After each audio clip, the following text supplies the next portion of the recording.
Hello, hello, hello, ladies and gentlemen. If you don't know who I am, my name is Chuck. I make videos for NBA. All these videos, they get posted on this subreddit right here. It's called DF Sports with 1S. I make updates with all the news that comes out throughout the day. You could ask me questions about the slate, pretty much anything you need. I'll have this link down below because a lot of stuff does change from the time these videos are created to the point where the slate gets started, right? So a lot of stuff, does change, but yeah, I make updates, so it's good there. And then if you ever need to get a hold of me, you can get a hold of me on Twitter right there. So let's go over my lineup from tonight. Not going to be a good night, most likely for me tonight. Unfortunately, how is Scoot doing? Because I was playing for, where is Scoot? I was playing for Simons to get rolled out and Aldama to get rolled out. So originally, I had Scoot, Banton, and Gigi Jackson here. And once Simons and Aldama got rolled in, I made the swap to Desmond Bane, Nick Batum, and John Conchar, and that is just going horribly. I think Gigi Jackson's having a really, really big game. Pretty sure he is. Yeah, Gigi Jackson has 20 fantasy points at half. Scoot's doing well. I believe Banton's even doing well. Yeah, Banton's not well, actually, but he just got in. But yeah, it's probably going to cost me. What's the cash line right now? Probably like 250. Yeah, 240. I mean, I maybe could squeak into the cash if Desmond Bane has a really big second half, because like none of these guys are owned. There's no ownership in this game. So maybe, I mean, we'll see. I'll let you guys know tomorrow what happens. I'm definitely going to need Bane to just do something. But yeah, hopefully you guys had a good night tonight, and let's get into this video. And if you're looking for more in-depth content, prize picks content, sportsbooks content, DFS, main slate cores, showdown cores, night slate cores, night slate videos, main slate videos, I have my Discord link down below. But without further ado, let's get into this slate. Sacramento at Washington here. So I believe Kevin Huerter and Trey Lyles are going to remain out here. I'm pretty sure, yeah. Lyles is going to be reevaluated in 2 weeks. Kevin Huerter, I'm pretty sure, is going to be out here. So with that being said, assuming he's out, you're going to get Keon Ellis into the starting lineup. I mean, he's been producing for this team. He's been playing decent minutes as well. The game did blow out tonight, but I do want to see how many minutes 25 minutes. He had a good game. He had a couple blocks and steals. I believe he had like 20 fantasy points, I want to say, at his price point. But I think in a competitive game, he's going to play low 30s minutes, which he's not going to be the highest usage player while he's out there. And as the slate stands right now, like we don't have a ton of standout value. I think he's a decent value. So yeah, I do like Keon Ellis there, and you're going to see a lot bigger minutes for guys like Malik Monk, Keegan Murray, Harrison Barnes. Harrison Barnes, he got injured tonight, but he did start the second half, so I do expect him to play. I guess they could sit him, we'll see, but he did come back for the second half there. But yeah, Harrison Barnes is firmly in play as a value play. I think I prefer Keon Ellis point per dollar, Harrison Barnes straight up, but I think Barnes is perfectly fine for value. Usually I never play this guy, but he's going to have to play a decent amount of minutes.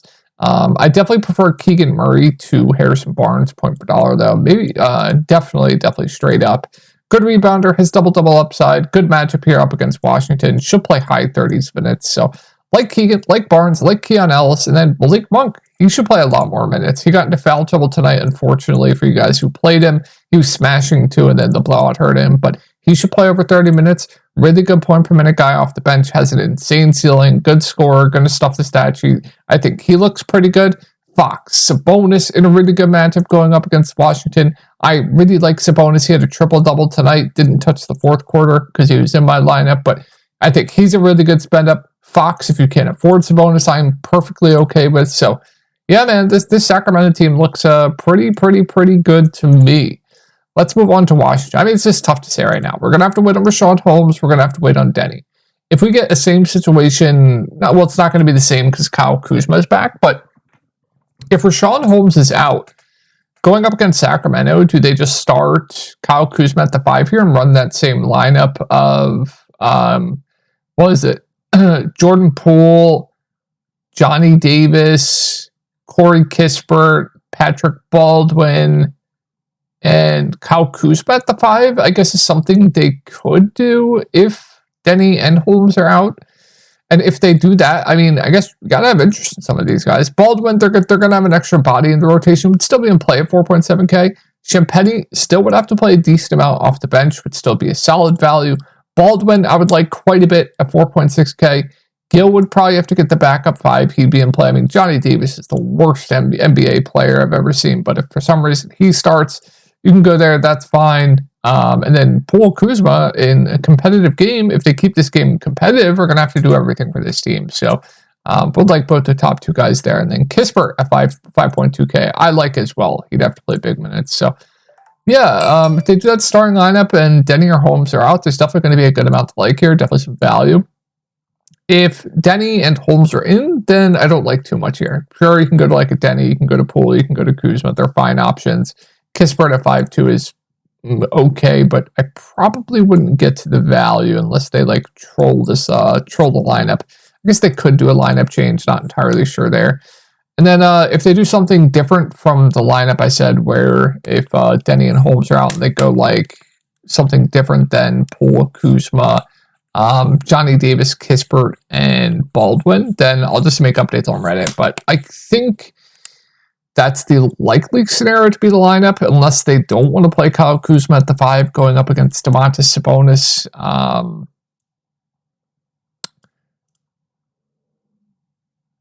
Yeah, Eugene Aurier's out. Is Vucevic going to be available? Vucevic is available. We'll see. I'll make updates on Reddit, but yeah, there's definitely going to be some plays there on Washington. Moving on to the Pelicans, this game just is disgusting. 2 good defensive teams, 2 slow-paced teams going up against each other. I mean, if I had to play anyone, I think it would be Zion at 8.6K. He's been doing everything for this team. His assists are up. He's a good rebounder, obviously a very talented scorer. In a competitive game, he should play high 30s minutes. It's just, I feel like the Pelicans are just always involved in blowouts. Like, blow it here. Blow it here. This game finally stayed close. Blowout here. Half a blowout there. Blowout here.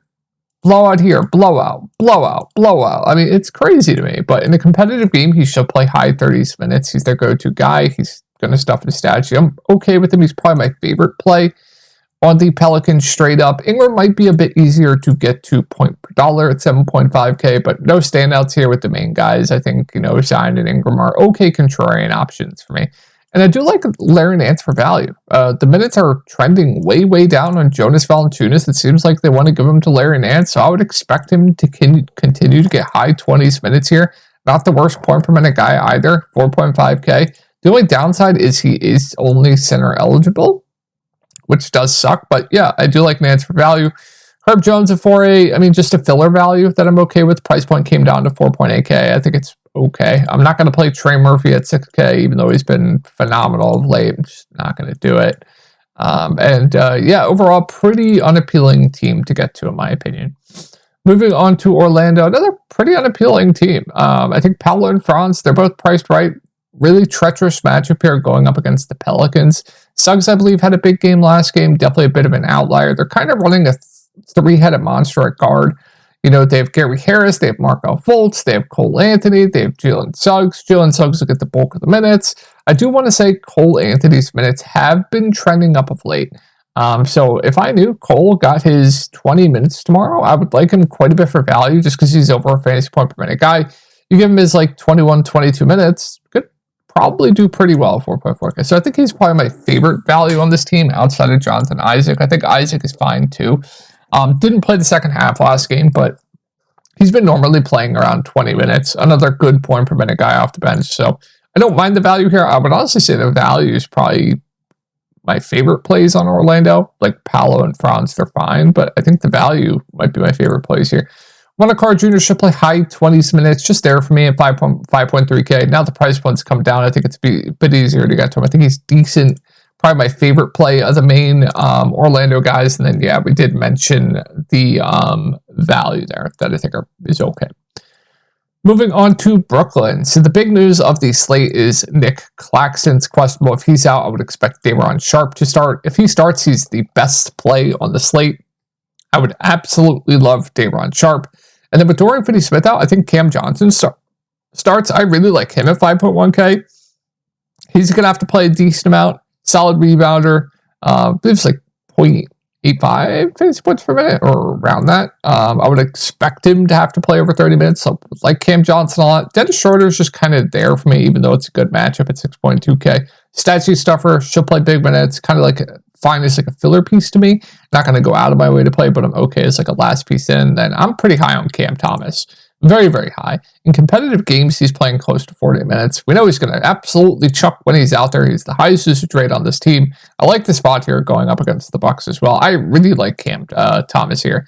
And Claxton, if he plays, just there for me. And then, yeah, really like Cam Johnson with Dorian Finney-Smith out. And then would absolutely love Day'Ron Sharpe if Claxton's out. He starts. And then with Dorian Finney-Smith out, you're probably going to see a bit more like Lonnie Walker at 3.4K. I actually think he's firmly in play for value. I think he's solid value.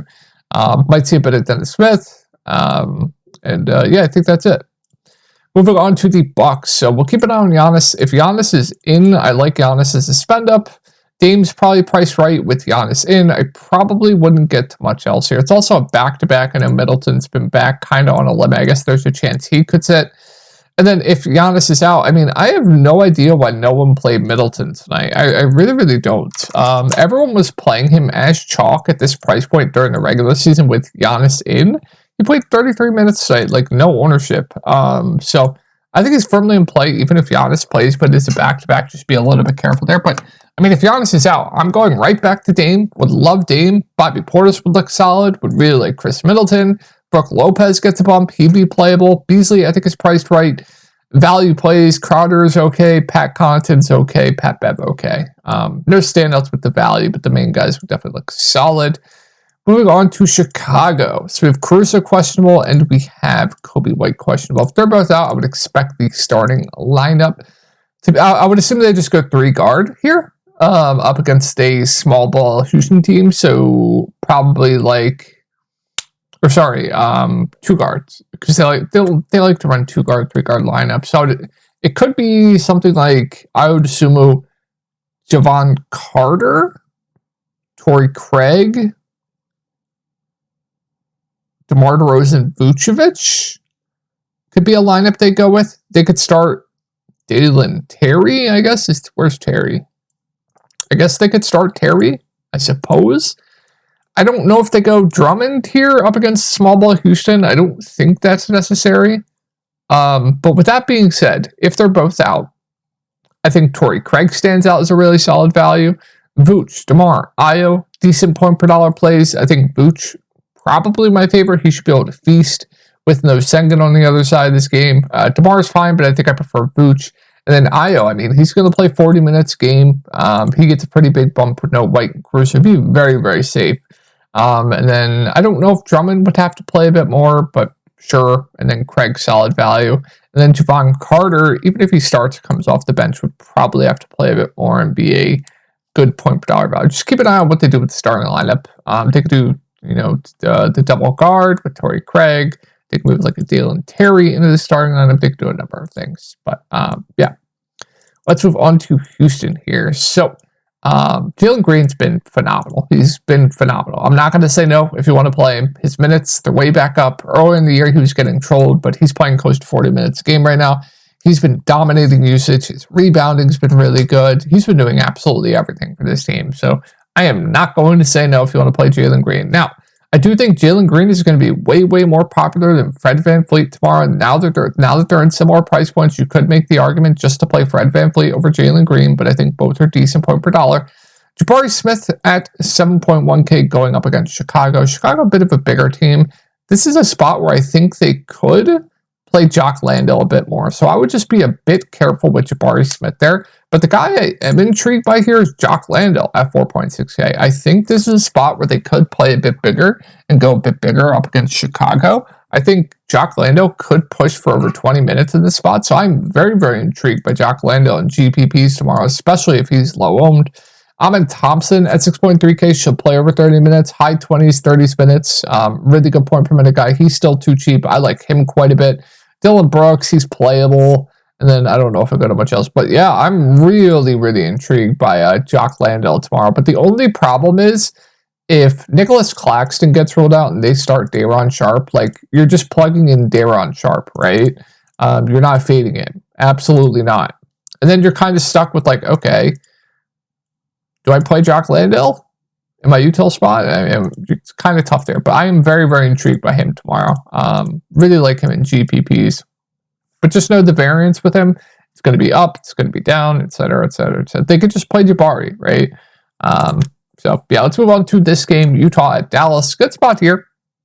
I would expect Markkanen to be in.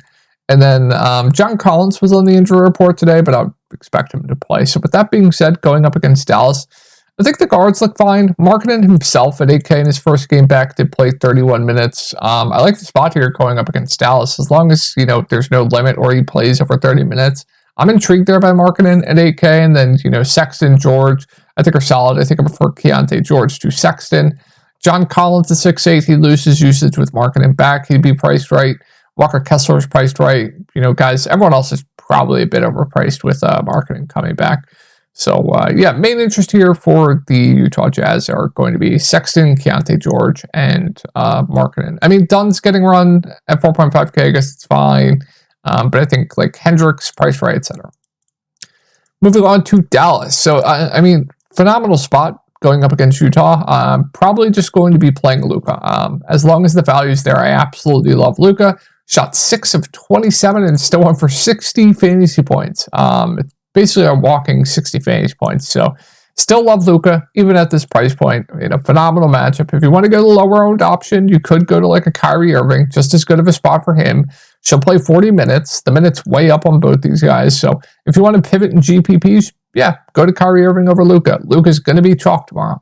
And then Daniel Gafford, let's see, mid-20s minutes, good point per minute guy. Good spot up against Utah. I think he's a decent option, but I have a feeling he'll probably be owned tomorrow.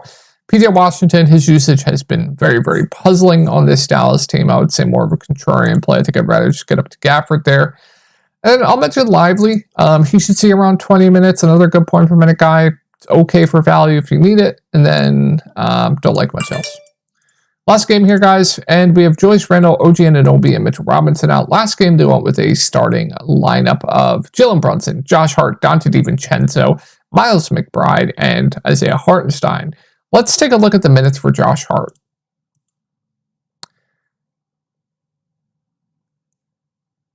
I already think Josh Hart's a good play, but if he is going to play 48 minutes, I think you have to have some consideration in him. So, I mean, I like Josh Hart a ton. He's going to play a ton, especially with no OG. So, yeah, I think Josh Hart's a good play. Brunson, going to do everything for this team, play a ton of minutes. I like him quite a bit. Dante is fine. Lost minutes last game because of foul trouble. I think at 6.4K with price coming down, I like him. Hartenstein should see mid-20s minutes. Reasonable. And then if Miles McBride starts again, he played 46 minutes. I don't know if we can expect that again, but if he starts, yeah, I really like Miles McBride for value. If Precious comes off the bench, don't have too much interest. If for some reason they do start Precious over Miles McBride, you can go there, that's fine. I don't know if I get to much else here, though. Moving on to Denver, it's basically just Jokic and Murray, who I think are good plays, and that's kind of it. Watson's playable value, but yeah, like Jokic, like Murray. All right, I hope you guys had a great night, and I will talk to y'all in the next video.